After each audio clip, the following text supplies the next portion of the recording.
चलिए मंत्र पाठ। ओम सहना ववतु सहनौ भुनक्तु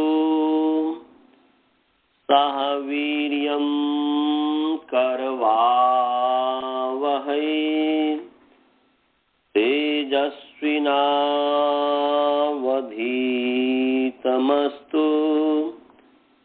मा विद्विषावहै।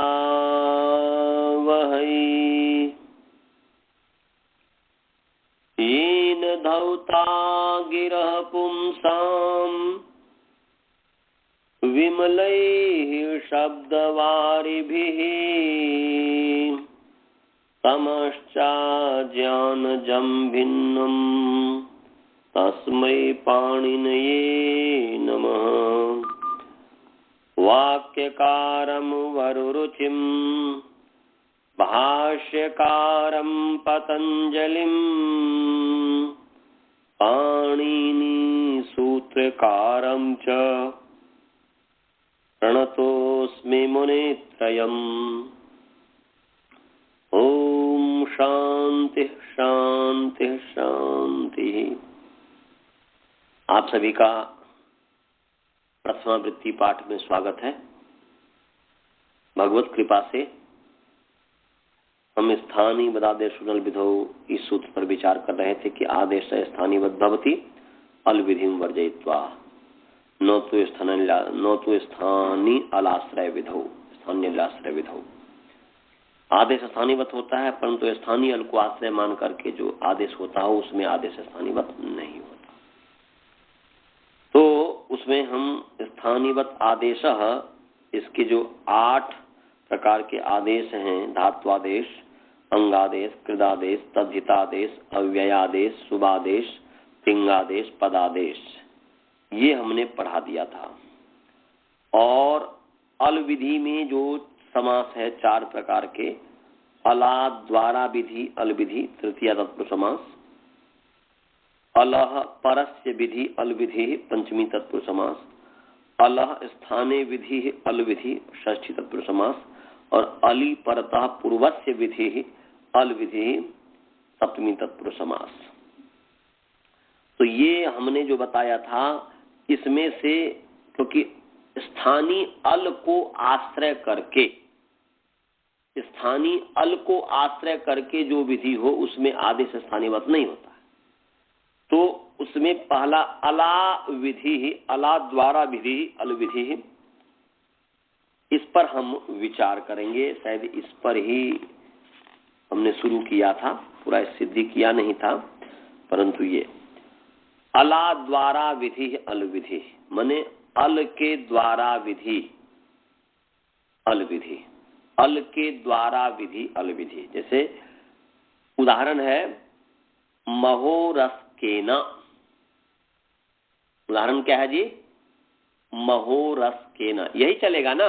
मुझे जहां तक ध्यान है यही है। हाँ, महोरस्केन। तो महोरस्केन है कि महत उरह यस्य, महत उरह यस्य, जिसकी छाती चौड़ी है उसको कहेंगे महोरस्क। जिसकी छाती चौड़ी है, महत है माने बड़ी है, जिसका उरह बड़ा, उरह माने छाती, तो जिसकी छाती चौड़ी है, जिसका उरह बड़ा है, महत है, महान है, उस व्यक्ति का नाम है महोरस्क। और तेन महोरस्केन तृतीया व्यक्ति हो गई। तो यहां पर देखिए महत उरह यस्य कौन सा समास है? बहुव्रीहि समास है। कौन सा समास है जी? बहुव्रीहि। आप लोग हमारा साथ देंगे। जब भी मैं पूछूं तो आप बोला कीजिए, जब मैं नाम नहीं बोलता हूं तो कोई भी बोल दिया कीजिए। गुरुकुल वाले भी बोल सकते हैं, स्काइप वाले भी बोल सकते हैं, आनंद जी भी बोल सकते हैं, कोई भी बोल सकते हैं। तो महत उरह यस्य, जिसका उरह महत है, अर्थात जिसकी छाती महान है, बड़ी है, चौड़ी है, महत का बड़ा हो गया, तो उसको कहेंगे महोरस्क। महत माने चौड़ी यदि मैं बोल भी दिया, पर तो महत माने बड़ा, बड़ा, महान, विशाल। ये चौड़ी के लिए व्यूढ़ शब्द आता है। तो महत्सु उरससु, पूर्व स्वात्पत्ति कर लीजिए, महत्सु और उरससु, और इसका अनेक अन्य पदार्थ, अन्य पदार्थ में वर्तमान है, अन्य पदार्थ में वर्तमान जो अनेक सुबंत है। तो क्या है? महत उरह यस्य, जिसकी छाती जो है महत है, महान है, बड़ी है। तो जिसकी छाती बड़ी है, महान है, जिसकी अन्य पदार्थ हो गया है। माने यहाँ पर महत और उरस जो है, महत कहते हैं बड़े को, उरस कहते हैं छाती को, इससे भिन्न जो कोई व्यक्ति हो गया, ठीक है, तद्गुण संविज्ञान बहुब्रीहि है, तो उस महत उरस को उस व्यक्ति से अलग नहीं कर सकते, परंतु अन्य पदार्थ हो गया। इसलिए अन्य पदार्थ में वर्तमान जो है अनेकम सुबंतम समस्यन्ते परस्परम समस्यते। तो समास हो गया, महत्सु रस्सु में समास हो गया, बहुव्रीहि समास हो गया, और फिर शेषो बहुव्रीहि जो बहुव्रीहि समास हो गया, और कृत तदित समास से प्रातिपदिक संज्ञा सुप धातु प्रातिपदिक से लुक हो गया, धातु और प्रातिपदिक सुप का लुक हो गया, तो महत उरस हो गया। अब महत उरस है, इसकी प्रातिपदिक संज्ञा है कृत तदित समासाश्च, क्योंकि ये समास है। समास की प्रातिपदिक संज्ञा होती है। प्रातिपदिक संज्ञा होने से ज्ञा प्रातिपदिकात इसका अधिकार चला। ज्ञा प्रातिपदिकात तद्धिता प्रत्यय परश्च सब ले आइए, और उसके अधिकार में जो है उरह प्रभृतिभ्य कप समासांता, ये भी अधिकार चलता है। उस समासांता में उरह प्रभृतिभ्य कप, इसे कप प्रत्यय होता है। तो निकाल लीजिए 5, 4, 151 नंबर सूत्र, पंचम अध्याय चतुर्थ पाद का 151 नंबर सूत्र निकाल लीजिए। 5, 4, 151, 151 निकाल लिया जी। महत उरह प्रभृतिभ्य कप, तो उरह प्रभृतिभ्य कप, उरह प्रभृतिभ्य इकारांत पुंलिंग उरह प्रभृति शब्द पंचमी विभक्ति बहुवचन, कप पकारांत पुंलिंग कप शब्द प्रथमा विभक्ति एक वचन। अब जो है समास है उरह प्रभृति ये शाम, उरह प्रभृति ही ये शाम ते उरह प्रभृतयः तेभ्यः उरह प्रभृतिभ्यः, माने उरह प्रभृति है जिनका, जिनका उरह इत्यादि हैं जिनके, ये गण पाठ में है। उरह प्रभृति माने आदि, प्रभृति माने आदि। आदि दो प्रकार का है, मैंने पहले भी बताया हुआ है कि देयर आर 2 टाइप्स ऑफ आदि। आदि के आदि दो प्रकार के हैं, एक प्रभृति वचन आदि शब्द, और दूसरा है माने व्यवस्था वचन आदि शब्द। मैंने प्रभृति वचन है ना, मैंने व्यवस्थावाची और प्रकारवाची, व्यवस्थावाची और प्रकारवाची। तो प्रभृति का मतलब हुआ प्रकार, प्रभृति का मतलब हुआ वह व्यवस्था, प्रभृति भू इत्यादि, भू प्रभृति वा सदृशा शब्द, जैसे ना भूवादि धातु में भू प्रभृति वा सदृशा शब्द, तो वहां पर भू के साथ जो आदि है वह व्यवस्था है, और भू प्रभृति वा सदृशा वा के साथ जो है वह क्या है, प्रकारवाची है। तो यहां पर ये जो है व्यवस्थावाची है। उरह प्रभृति में प्रभृति जो व्यवस्थावाची है, प्रवृत्ति और व्यवस्था दोनों एक ही हो गया। तो व्यवस्था माने उरादि जो गण है, गण पाठ आप जब देखेंगे तो गण का गण पाठ आप देख सकते हैं। आप निकालना चाहें तो गण पाठ आप निकाल सकते हैं, निकाल लीजिए, आपके पास होगा। निकाल लिया सर। अच्छा, निकाल लिए हैं। और आप लोगों ने निकाला जी? मैंने 5, 4, 151 है ना जी, तो 5, 4 151, तो 5 4 151 उरः प्रवृत्तिभ्यः कप, ये उरः प्रवृत्तिभ्यः कप। तो यहां पर जो है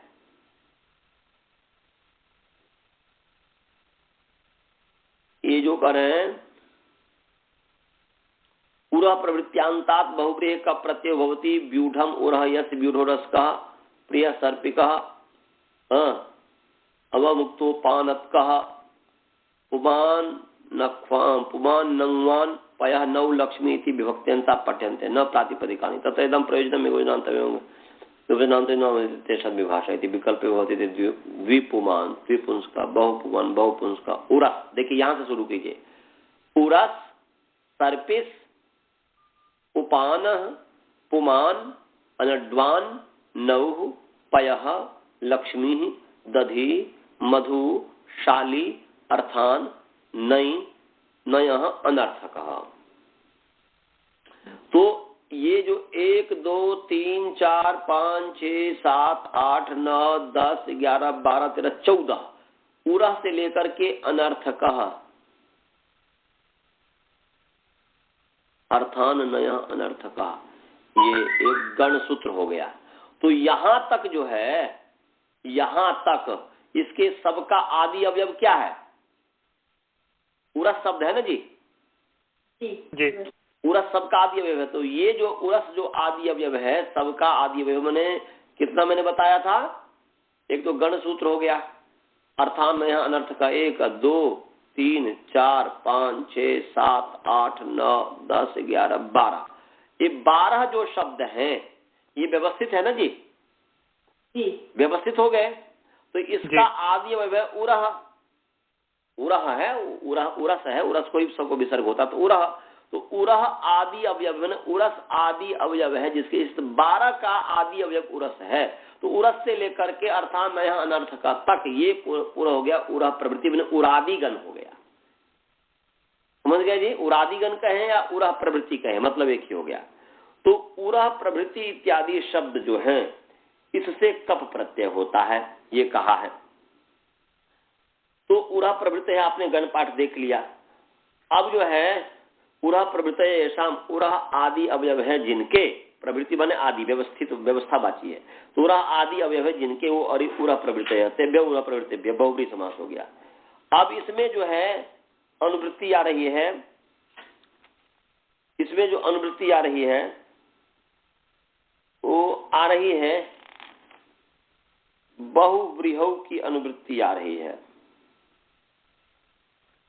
बहुव्रीहौ की अनुवृत्ति आ रही है। ये है आपका कर्म व्यतिहारे बहुव्रीहौ समासांता। ये पीछे जो सूत्र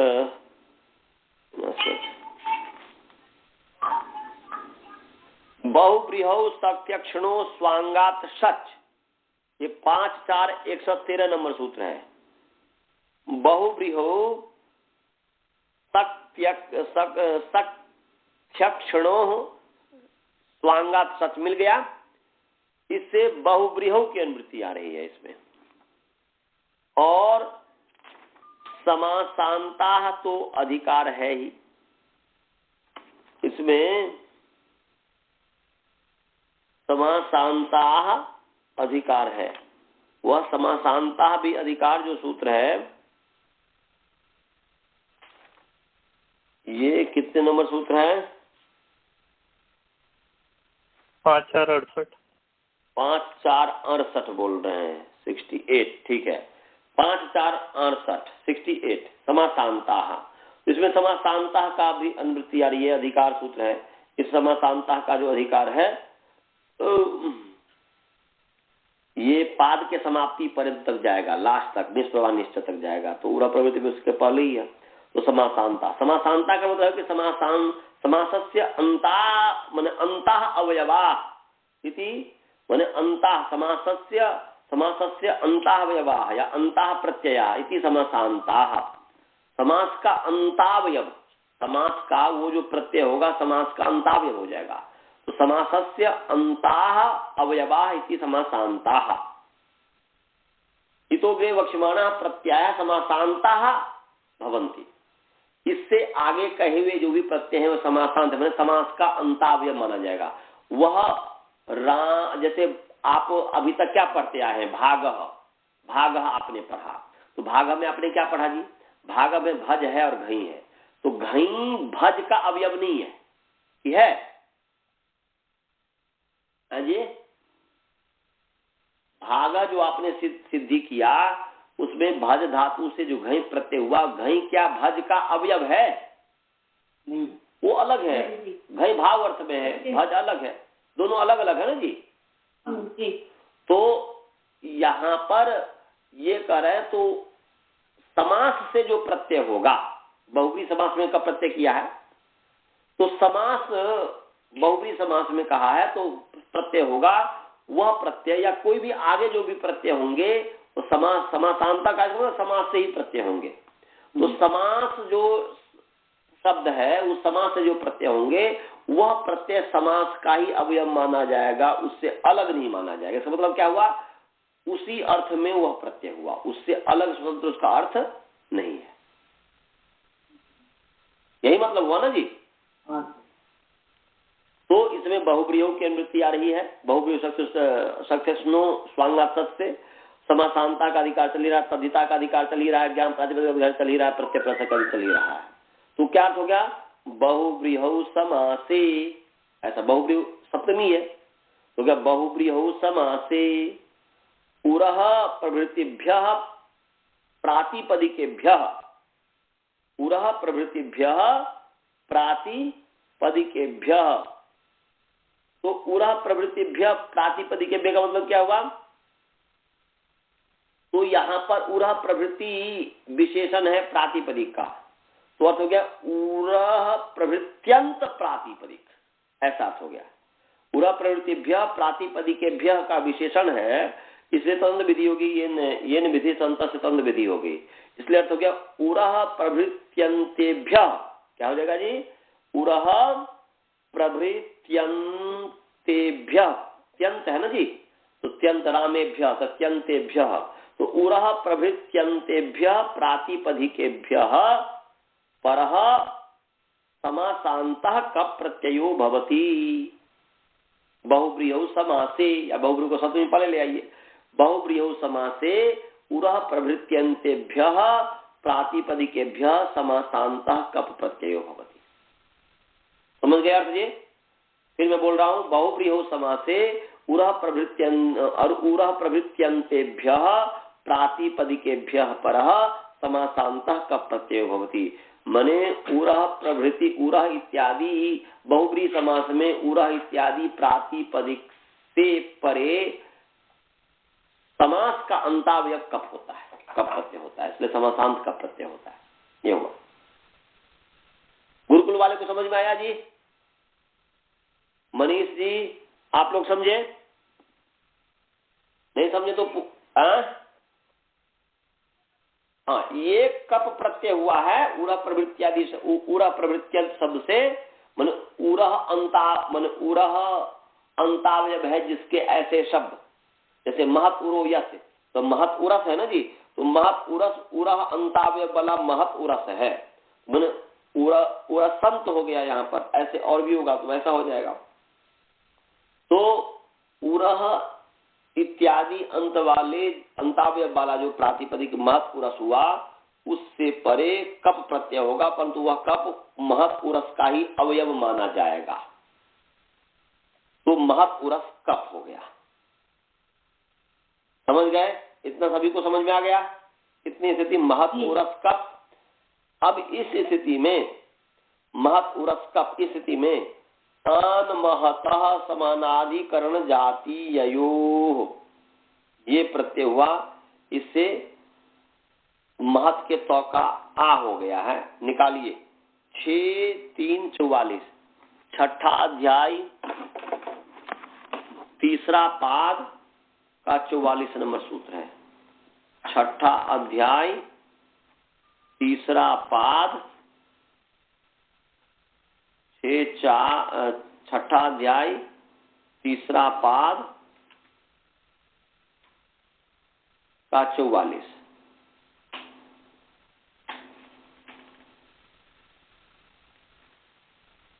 समझ गए? निकाल लिया जी। आचार्य जी 44 माने क्या? 44 मिल गया। हाँ। आन महतः समानाधिकरण जातीययोः, आन महतः समानाधिकरण जातीययोः।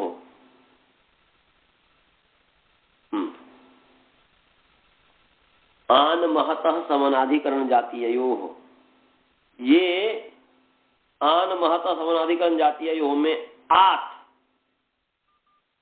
आत जो है, तकारांत पुंलिंग आत शब्द प्रथमा विभक्ति एक वचन है। आत तकारांत पुंलिंग आत शब्द प्रथमा विभक्ति एक वचन है। महतः तकारांत पुंलिंग महत शब्द षष्ठी विभक्ति एक वचन। और समानाधिकरण जातीययोः, समानाधिकरण जातीययोः, अकारांत पुंलिंग समानाधिकरण जातीय शब्द सप्तमी विभक्ति द्विवचन। एक बार पदच्छेद विभक्ति कर रहा हूं कि तकारांत पुंलिंग आत शब्द प्रथमा विभक्ति एक वचन, महतः तकारांत पुंलिंग महत शब्द षष्ठी विभक्ति एक वचन, समानाधिकरण जातीययोः अकारांत पुंलिंग समानाधिकरण जातीय शब्द सप्तमी विभक्ति द्विवचन। अब जो है समास क्या है जी? समानाधिकरणम च जातीयश्च इति समानाधिकरण जातीयौ तयोः समानाधिकरण जातीययोः। फिर मैं बोल रहा हूं समानाधिकरणम च जातीयश्च इति समानाधिकरण जातीयौ तयोः समानाधिकरण जातीयौ। ये इतरेतर योग द्वंद्व हो गया। समझ गए जी? जी। अब जो है यहां पर पहला जो सूत्र है 6-3 फर्स्ट नंबर सूत्र है अलुग उत्तर पदे, उसे उत्तर पदे का अधिकार है पूरे छठा अध्याय तीसरा पद का समाप्ति तक, इसलिए उत्तर पदे का इसमें अधिकार आ रहा है, अनुवृत्ति आ रही है। तो क्या अर्थ हो गया जी? यहां पर उत्तर पदे, उत्तर पद और पूर्व पद समास में होता है। यहां जातीय प्रत्यय है तो उसमें उत्तर पद लगाने की आवश्यकता नहीं है। तो जातीय प्रत्यय, इसलिए जातीय प्रत्यय के परे ऐसा अर्थ हो जाएगा। और समानाधिकरण जो है वह समास हो गया। जैसे कृष्णश्च, कृष्णम च, कृष्णश्च असौ सर्पश्च इति कृष्ण सर्प। तो यहाँ पर कृष्ण सर्प ये दोनों कृष्ण सर्प समानाधिकरण पद हो गया। तो समास में जो है, समास के लिए जो वर्ती पदार्थ है कृष्ण और सर्प, इसी में पूर्व पद और उत्तर पद हुआ, इसलिए समानाधिकरण नहीं हुआ। तो समानाधिकरण अलग करेंगे तो अलग अलग करना पड़ेगा। तो जगह समानाधिकरणे उत्तर पदे च परतः, समानाधिकरणे उत्तर पदे, ऐसा समानाधिकरण करने उत्तर पदे ऐसा। और जाति ये च प्रत्यय परतः, जातीय जातीय प्रत्यय है, र का लोप हो जाएगा तो जातीय ही रहेगा। तो जातीय प्रत्यय च परतः माने समानाधिकरणे उत्तर पदे जातीय प्रत्यय च परतः महतः अंतस्य अलह स्थाने आकारादेशो भवति। महतः षष्ठीता ने ले आइए, अलोन्त्यस परिभाषा ले आइए, दोनों परिभाषा। तो महतः अंतस अलह स्थाने आकारादेशो भवति। फिर मैं बोल रहा हूं समानाधिकरणे उत्तर पदे जातीय प्रत्यय च परतः महतः शब्दस्य, अथवा शब्द अनुशासन में, इसलिए शब्द का तो अधिकार, इसलिए शब्द तो अपने आप आ ही जाएगा, अध्यार हो जाएगा। महतः शब्दस्य अंतस्य अलः स्थाने आकारो भवति मने आत भवति आकारादेशो भवति। तो आकारादेश हुआ, जैसे महादेव तो महत और देव महा सवनाधिकरण होता तो महांस चासु देवस्यति महादेव।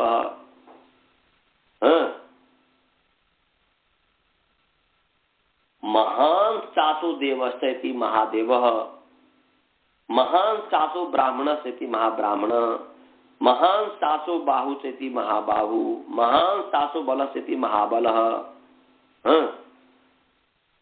और जातीय प्रत्यय तो महाजातीय, जातीय प्रत्यय हो गया तो महत के त को आकार हो, इसलिए महा हो गया। तो यहाँ पर महत उरस है, कप है, कप का अनुबंध लोप क हुआ, तो महत उरस क। तो यहाँ पर महत उरस समास है, उसमें उत्तर पद उरस है, उस उत्तर पद के परे रहते समानाधिकरण है। महत और उरस दोनों समानाधिकरण है कि महत उरो यस्य। तो यहाँ पर महत और उरस दोनों मिलकर के एक ही पदार्थ को कर रहा है कि महान छाती, बड़ी छाती। तो इसलिए समानाधिकरण उत्तर पद परे है, समानाधिकरण उत्तर पद परे रहते महत के अंतिम अल जो है तो उसको आकार हुआ, तो मह आ उरस क। और मह आ में अक शब्द रहेगा महा उरस क। अब अक शब्द कर दिया और महा उरस में आद गुना तो महोरस क, ये बन गया। और महोरस क। अब इसमें ससज स्वरू माने ससज स्वरू सकारांत पद,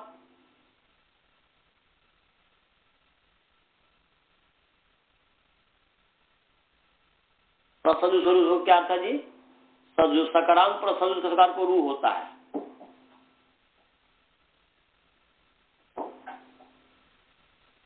सकारांत पद, परंतु यहां पर तो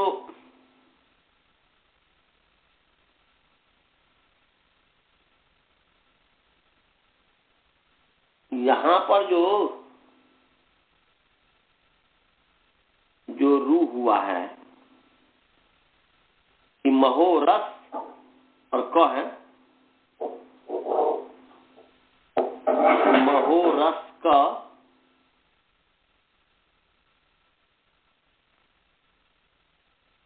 तो यहां पर सौ को विसर्जनीय, सौ को विसर्जनीय किससे होगा जी? नहीं, सौ को नहीं जी, खरवसान योग विसर्जनीय। पहले शुरू से रू होगा ना जी, तभी तो रू होता है, रू के स्थान पर विसर्जनीय आदेश। खर विसर्जन का इसका क्या अर्थ है? स्वरूप रेफ तो खर में है ना, खर लेकर में है रेफ आई गुंडुलु मने वो तो है। ससज स्वरूप क्या करता है? सकारांत पद और सजुस के सकार को रू होता है। तो सकारांत पद, यहाँ पर सकारांत पद, तो सकारांत पद है कि नहीं? उरस, उरस है ना जी? जी, क्योंकि यहाँ पर उरस से सु आया था ना जी जी। महत्सु उरस सु, उरस है, उरस के स्थान पर तो था, उरस के स्थान उरस सु जो था तो सौ का इसमें प्रत्यय लोपे प्रत्यय लक्षण मान करके प्रत्यय का लोप होने पर भी प्रत्येक लक्षण का कार्य होता है। तो उरस में आगे सु का जो लोप हो गया था सुपोधात प्रातिपदिक से, इसलिए सकारांत पद मिल गया ना उरस, सकारांत पद। हाँ, तो उसको विसर्जनीय हो गया। तो महोरह क ऐसा हुआ। और इस स्थिति में फिर जो है एक सूत्र है सो पदादौ। क्या है जी? सो पदादौ। यहाँ पर मैंने र हुआ और र को जो है पहले खर अवसान विसर्जनीय, खर के प्रत्यय या अवसान वर्तमान विसर्जनीय को मैंने क्या होता है? रू को जो है विसर्ग होता है। तो यहाँ पर जो स को रू हुआ ससुरू से, उस र को फिर विसर्ग हो गया, तो महोरह क हुआ। अब इस स्थिति ऐसा करके फिर सो पदादौ, क्या जी? तो पदादो 8 3 है कि जब अपदादी में वर्तमान जो है विसर्जनीय उसको 100 हो जाता है। निकाल लीजिए 8 3 38 अष्टम अध्याय तीसरा पाद का 38 नंबर सूत्र है। 8 3 38 8 3 38 तो पदादो 8 3 38 सह निकाल लिया सभी। सह अकारांत जी सह अकारांत पुंलिंग स शब्द प्रथमा व्यक्ति वचन। यहाँ पर तत् नहीं है।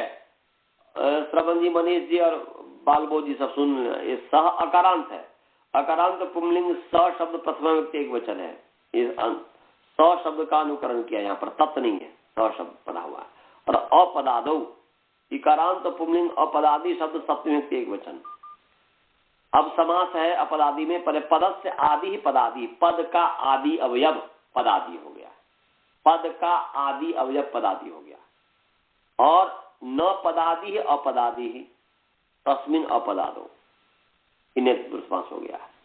ऊपर से विसर्जनीय से सर परे विसर्जनीय माने विसर्जनीय से स है ना जी। एक तो कुप्पोह का पौच से कुप्पोह की अनुवृत्ति ले आइए, इसके ऊपर जो है सोपदादु के ऊपर कुप्पोह का पौच से कुप्पोह की अनुवृत्ति ले आइए। और संहितायाम जो तैरोवाची संहितायाम जो है 8 2 का अंतिम सर 108 नंबर सूत्र है या 100 नंबर जो भी है 109 नंबर, उसे संहितायाम का अधिकार चल ही रहा है। और विसर्जनीय से जो है विसर्जनीय से स से विसर्जनीय मैंने 8 3 34 से विसर्जनीय से की अनुवृत्ति ले आइए। समझ गया? तो क्या अर्थ हो गया जी? अर्थ हो गया कि अपदादौ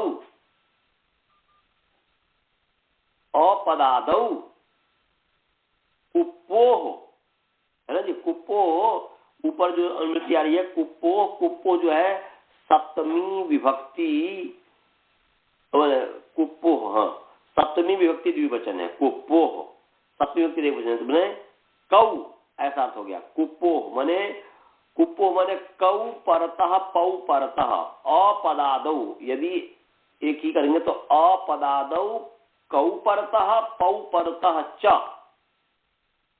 विसर्जनीय से स्थाने सकारादेशो भवति। बोल रहे हैं कि अपदादि, तो बताइए क जो प्रत्यय है पद के आदि अवयव है क्या? पद के आदि में है कि पद के अंत में है? उरस जो पद है उसके अंत में, इसलिए अपदादि हो गया ना जी।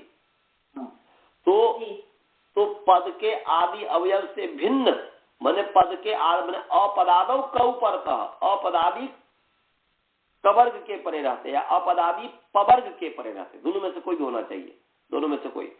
माने अपदादि कवर्ग के परे रहते या अपदादि पवर्ग के परे रहते जो है विसर्जनीय को सकारादेश होता है। इसलिए अपदादौ कौ माने कवर्गे, कौ माने कवर्गे, कु माने कवर्गे, तो अपदादौ कवर्गे पवर्गे च परतः विसर्जनीय से स्थाने सकारादेशो भवति।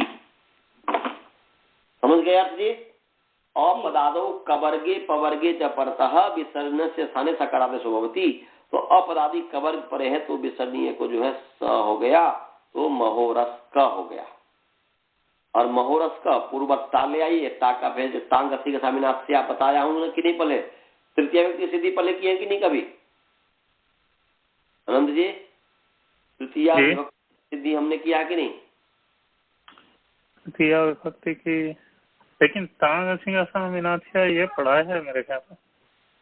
ये तो नहीं कि दूसरा में अष्टाध्यायी की भूमिका में पढ़ाया हो? नहीं, मेरा ख्याल इसी में पढ़ाया है।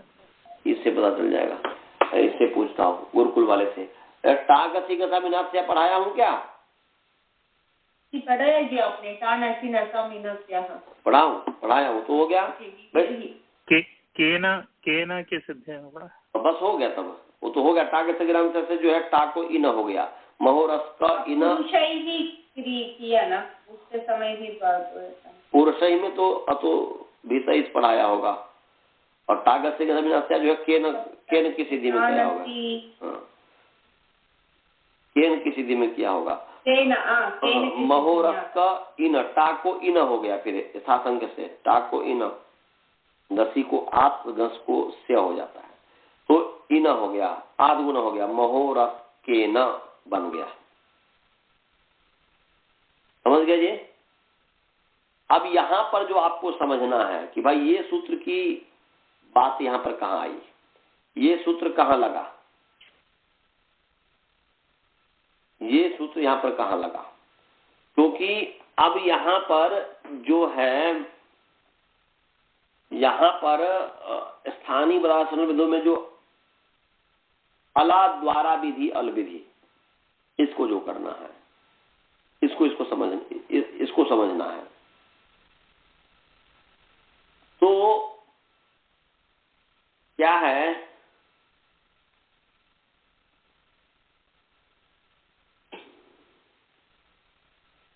देखो सुपदादो क्या है जी,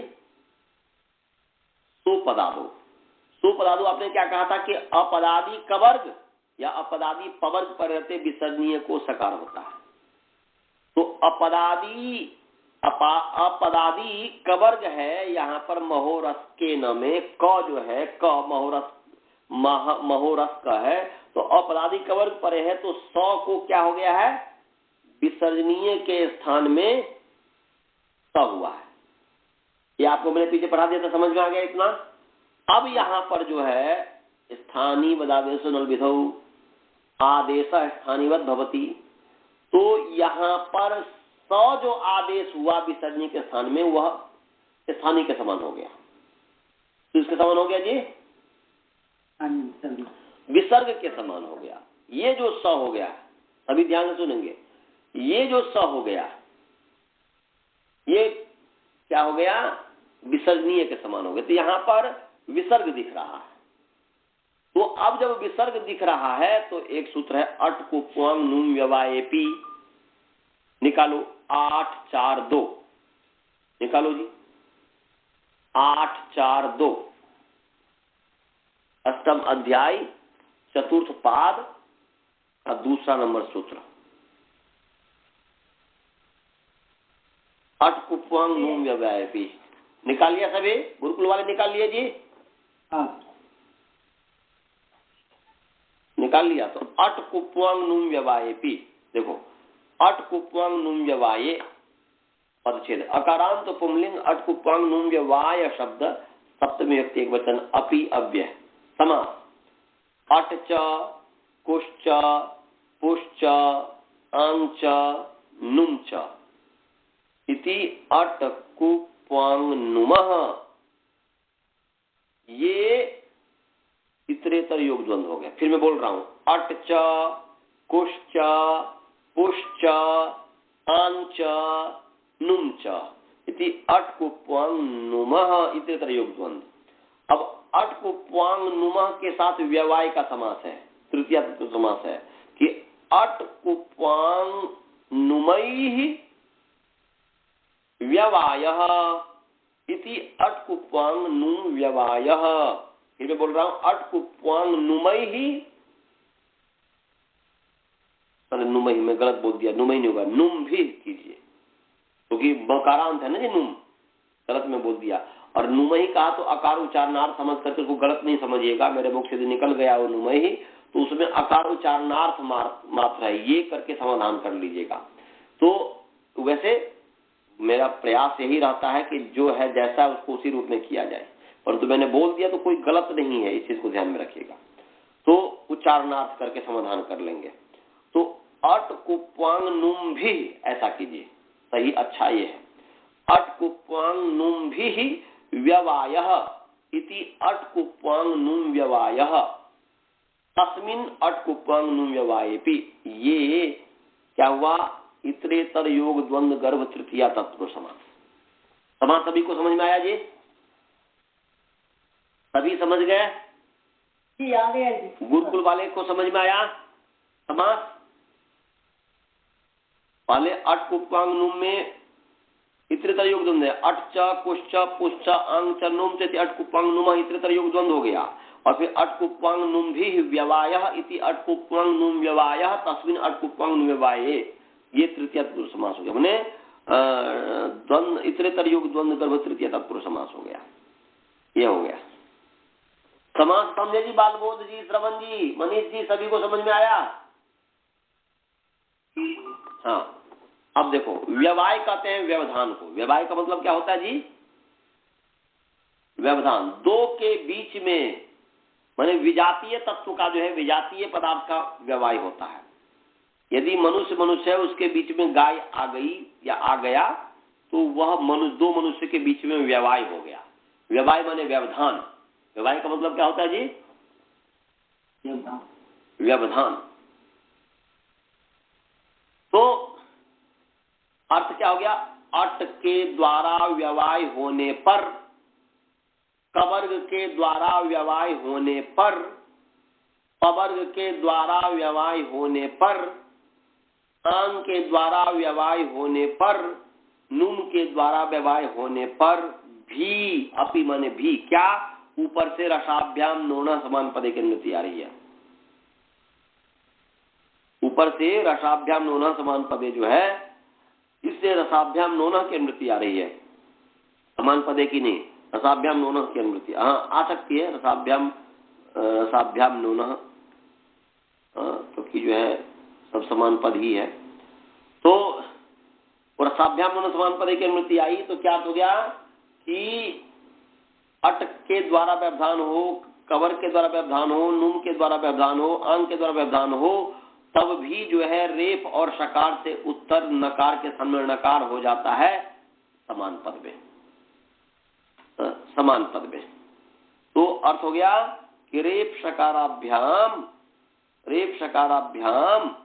उत्तरस्य नस्य स्थाने न भवति समाने पदे अट उपवांग नुम्यवायेपि, मने अड़ा व्यवायेपि, कवर्गेन व्यवायेपि, पवर्गेन व्यवायेपि, आंगा व्यवायेपि, नुमा व्यवायेपि, माने अट के द्वारा व्यवधान होने पर भी, कवर के द्वारा व्यवधान होने पर भी, पवर के द्वारा व्यवधान होने पर भी, नुम के द्वारा व्यवधान होने पर भी न के स्थान में न होता है। अर्थ समझ में आ गया जी? बहुत ही सरल अर्थ है कि अट कुपांग नुवायेपि रसाभ्याम परः न से स्थाने न भवति, न स्थाने न भवति, समान पदे एक पदे। समझे? तो अब यहां पर देखो, अपने प्रसंग में आ जाओ कि महोरस्क, यहां पर महोरस्क है, तो यहां पर स को जो है स्थानीय बदादेश आदेश, तो विसर्ग के स्थान पर जो स आदेश हुआ, विसर्ग के स्थान पर जो स आदेश हुआ, तो आदेश स्थानीय के समान हो गया। तो स्थानीय हो गया विसर्ग, उसके समान हो गया। तो उसके समान होने से क्या हो गया कि क्या अर्थ हुआ कि अट के द्वारा व्यवधान होने पर भी, कवर्ग के द्वारा व्यवधान होने पर भी, पवर्ग के द्वारा व्यवधान होने पर भी, आंग के द्वारा व्यवधान होने पर भी, नुम के द्वारा व्यवधान होने पर भी रेफ और शकार से उत्तर न के सामने न होता। तो देखो यहां पर जब ही सौ को आप विसर्ग मानोगे, तो विसर्ग आपको वर्णोच्चारण शिक्षा में हमने पढ़ाया है, आपको अयोगवाह पढ़ाया है ना जी। अयोगवाह कितने हैं? 8 हैं। तो अयोगवाह 8 हैं, विसर्जनीय, जीवामूलीय, उपपदमानीय, अनुनासिक, रसगुण, दीर्घ अनुसार इत्यादि जो कुछ भी है 8 है। तो उसमें विसर्जनीय जो है, विसर्जनीय हो गया अयोगवाह, और अयोगवाह को अट प्रत्याहार के अंतर्गत माना जाता है। क्या बताया जी? बोलिए। अयोगवाह जो वर्ण है, क्योंकि अय उन रील के एवं अयो छायावट लनी अमंगनम झभाई घटधस जबगड़दस ख फ छ ठ थ चट तब कपय सर हल, इसमें से कहीं पर भी आपको अयोगवाह दिख रहा है? हाँ जी? नहीं है, परंतु है, इसके अंतर्गत है, वह छिपा हुआ है। हर कुछ आंख से नहीं दिखती, बुद्धि से भी दिखती है। भगवान आंख से नहीं दिखेगा, बुद्धि से देखो। भगवान बुद्धि से भी नहीं दिखेंगे, बुद्धि की भी चीज नहीं है भगवान। ठीक है, कुछ रास्ते तक ले जाएगा, आंख भी कुछ, आंख जो है भगवान तक ले जाएगा कुछ रास्ते तक।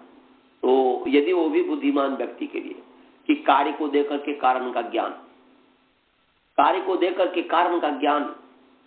भगवान ने इस संसार को बनाया है, जैसे हम किसी कार्य को करते हैं, हम अपने घर में अपने टेबल को सजाया, अपने घर में हमने एक चित्र बनाया, परंतु किसी ने देखा नहीं, परंतु जो है वसुधा जी ने अपने घर में चित्र बनाई, परंतु मैंने नहीं देखा।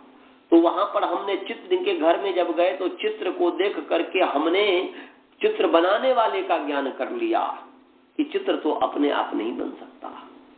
तो जिस फूल को देख करके व्यक्ति चित्र बनाता है, जिस वृक्ष को देख करके व्यक्ति वृक्ष का चित्र बनाता है, जिस पहाड़ को देख करके व्यक्ति पहाड़ का चित्र बनाता है, तो उस चित्र को बनाने वाला यदि कोई है तो उस पहाड़ को बनाने वाला कैसे कोई नहीं है। क्योंकि जैसे चित्र एक कार्य है वैसे पहाड़ भी एक कार्य है।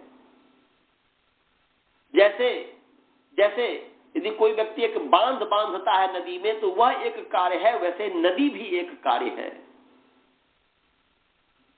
जैसे एक माने कृत्रिम पहाड़ बनाता है व्यक्ति, कृत्रिम बर्फ का स्टोन माउंटेन में जो है ठंडी के समय पहाड़ बनाता है, उसमें व्यक्ति खेलता है, यहाँ पर है अटलांटा में, तो उतना बड़ा जो स्टोन माउंटेन है, उतना बड़ा जो हिमालय है, उसमें इसको भी कोई बनाने वाला है। तो कार्य को देख करके कारण का ज्ञान करना, इस आंख के द्वारा हमने कार्य को देखा और कारण का ज्ञान कर लिया, तो ये भगवान को समझाने में कुछ हद तक ठीक है। ऐसे ही बुद्धि भी, ऐसे ही आंख भी है, नाक भी है, सब है। तो परंतु वास्तव में जब भगवान को देखना हो तो भगवान को देखने के लिए जब तक चित्त की वृत्ति निरुद्ध नहीं होती है, चित्त की वृत्तियां योग चित्त वृत्ति निरोधा, चित्त की वृत्तियां जब तक रुकती नहीं है तब तक डायरेक्ट परसेप्शन नहीं हो सकता भगवान का, प्रत्यक्ष ज्ञान नहीं हो सकता भगवान का। वह तो आत्मा से ही परमात्मा का ज्ञान होता है। जो संप्रज्ञान समाधि होती है तो संप्रज्ञान समाधि में तो व्यक्ति वृत्ति के माध्यम से ही किसी चीज का ज्ञान करता है। सात्विक वृत्ति होती है तो वह उससे किसी चीज को ज्ञान करता है। परंतु जब असंप्रज्ञान समाधि होती है तो असंप्रज्ञान समाधि में व्यक्ति संसार के हर चीज को वृत्ति से न ज्ञान करके सीधे ज्ञान करता है। इलेक्ट्रॉन न्यूट्रॉन प्रोटॉन को सीधे ज्ञान करता है। उसके लिए फिर जो है माइक्रोस्कोप्स की आवश्यकता नहीं है, उसके लिए उसको फिर जो है प्रकृति का ज्ञान करने के लिए किसी वृत्ति की आवश्यकता नहीं है, बुद्धि की आवश्यकता नहीं होती है समाधि अवस्था में, असंप्रज्ञान समाधि में। और ऐसे ही जब उपाय प्रत्यय नाम का संप्रज्ञान समाधि होती है, सीधे परमात्मा का जो डायरेक्ट परसेप्शन होता है, डायरेक्ट प्रत्यक्ष होता है, सीधा प्रत्यक्ष होता है। तो ऐसे ही हर चीज बुद्धि से नहीं देखी जा सकती, अनुमान किया जा सकता है बुद्धि के माध्यम से। आंख से किसी चीज को देख करके अन्य चीज का, एक चीज को देख करके दूसरे का ज्ञान किया जा सकता है। तो ऐसे ही अयुण ऋण के एवं अयोच जो हल तक है, ये तो वर्ण है, इतना वर्ण है। तो इसमें शंका होगी कि भाई जब ये है इसमें अयोग वाह का तो है ही नहीं, तो महर्षि पाणिनि जी ने कमी कर दिया। तो नहीं, महर्षि पाणिनि जी ने कमी नहीं किया है। अयोग वाह का मतलब ही होता है कि वर्ण के साथ उसका योग नहीं है, परंतु वहन तो होता ही है, उसके अंतर्गत है ही, वह वर्ण के तो आश्रित है ही, स्वर व्यंजन के। तो इसीलिए यहाँ पर स्वर के आश्रित है। तो यहाँ पर जो है अट के अंतर्गत में अयोग वाह को पढ़ा गया है। समझ गया जी? अट प्रत्याहार के अंतर में अयोग वाह पढ़ा हुआ है। तो उसी बात को महर्षि कात्यायन जो है, भगवान कात्यायन जो है स्पष्ट करते हैं कि अट के अंदर जो अयोग वाह को कहो। तो जब अट के अंतर्गत जब अयोग वाह को कह दिया तो अट में विसर्ग भी आ गया, वो जो आठों आ गया, तो अट में विसर्ग भी आ गया।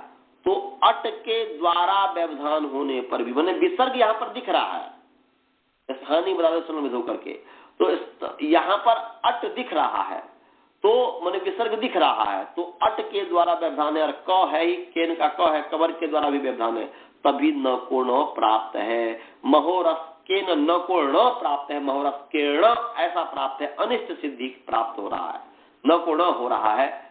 तब वहां पर कह रहे हैं कि अला विधि अल विधि, स्थानीय अल को आश्रय मान करके, स्थानीय अल है यहाँ पर। वहां पर आप देखेंगे पीछे आपने जो कुछ भी पढ़ाया क्या है, पीछे आपने जो पढ़ा है आदेश स्थान तो ग्रामो न स्वम इत्यादि जो कुछ भी आपने पढ़ा है वहां, और यहाँ पर बोलते स्थानीय अल को आश्रय मान करके यदि कोई कार्य हो रहा हो, जैसे वहां पर आदेश स्थानीय होती स्थानीय के समान मान करके फिर कार्य करते हैं, तो ऐसे ही यहाँ पर स्थानीय अल है विसर्ग, उसको आश्रय करके यहाँ पर न कोण हो रहा है। स्थानीय, फिर मैं बोल रहा हूं स्थानीय अल माने वर्ण, अल माने वर्ण, स्थानीय वर्ण है विसर्ग, क्योंकि स्थानीय वाला आदेश स्थानीयवत होता है तो स्थानीय के समान हो गया, और उस स्थानीय जो वर्ण है उसको मान करके यहाँ पर न को न हो रहा है, न को न हो रहा है, तो उसमें कह रहे हैं कि अल विधि में आदेश स्थानीयवत नहीं होता है।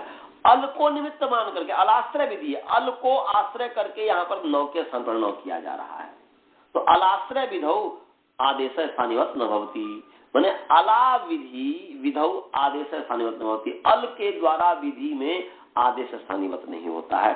तो यहाँ पर जो है न कोण नहीं हुआ, तो महोरस के नहीं रहा, ऐसे व्यूढ़ के न भी हो जाएगा।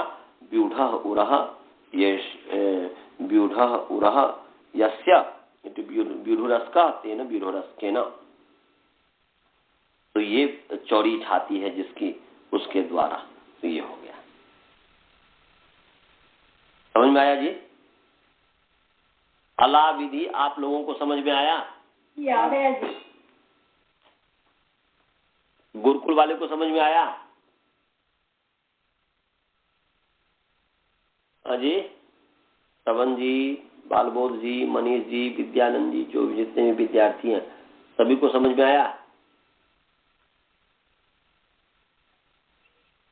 इस पर विचार करना बहुत ही, इस चीज को यदि समझ जाओगे, ये भी जैसे अष्टाध्याय में अनेक प्रसंग है और तो सरल है, जैसे वृद्धि आदेश अदेन गुण इको गुण वृद्धि न, उस सबको कंट्रोल में कर लिया अच्छी तरीके से, ऐसे ही स्थानीय बदादेश को भी कंट्रोल में करो। ये बार बार आएगा, बार बार शंका आएगी, ये भी एक कठिन सूत्र है, इसको समझना चाहिए, समझना बहुत जरूरी होता है। तो स्थानीय बदादेश नल विधो, उसमें क्या है, स्थानीय बदादेश क्या कह रहा है और अनल विधो क्या कह रहा था। अनल विधो में अभी आज मैंने अला विधि सिखाया कि अला द्वारा विधि, अल विधि, अल के द्वारा विधि, तो कैसे हुआ इस पर विचार करना, 2 घंटा 3 घंटा 4 घंटा लगाओ तो आपको और अच्छा से समझ में आएगा। कोई शंका है तो पूछिए, नहीं तो मंत्र पाठ करते हैं। कोई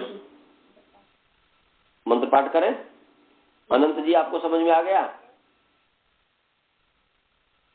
जी चलिए मंत्र पाठ। ओम, हाँ बोलो बोलो।